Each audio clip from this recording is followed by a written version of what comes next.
Tens of millions of Americans are getting ready to welcome Pope Francis to the United States.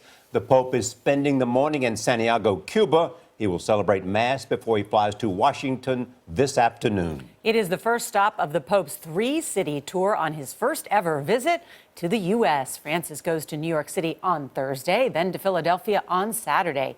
Chip Reid is in Washington outside the Apostolic Nunciature of the Holy See. Jeff Pegues is also in the nation's capital. Good morning. Well, good morning. When Pope Francis arrives here in Washington, D.C. this afternoon, he will stay here at the Apostolic Nunciature. It's also known as the Vatican Embassy. This is prime real estate in Washington, D.C. We are right in the heart of Embassy Row and just across the street from the vice presidential mansion. On his final night in Cuba, Pope Francis laid flowers at the foot of the country's patron saint.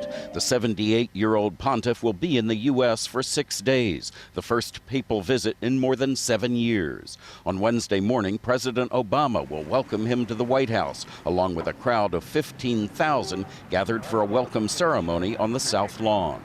In an unprecedented move, Pope Francis will address a joint meeting of Congress on Thursday morning, marking the first time a pope has spoken to both chambers.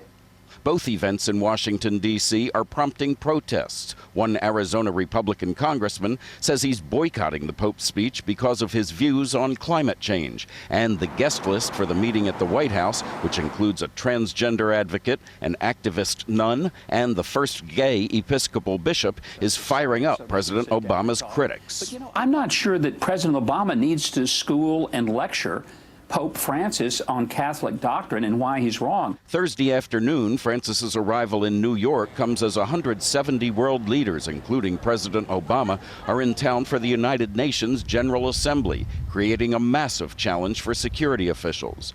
Friday morning, Pope Francis will speak to the UN and then say Mass for thousands at Madison Square Garden. Saturday, his final stop will be in Philadelphia. On Sunday, he will deliver a speech from the same podium used by President Lincoln for the Gettysburg Address. Pope Francis is well known for his simple taste. For example, in Rome, he rejected the papal palace and lives instead in a very simple boarding house. So when he arrives here at the Nunciature, he may be pleased to discover that, yes, the first floor is very elegantly furnished, but the upper floors where he'll be staying are much more modest. Gail? Sounds like he'll like that one. Thank you, Chip.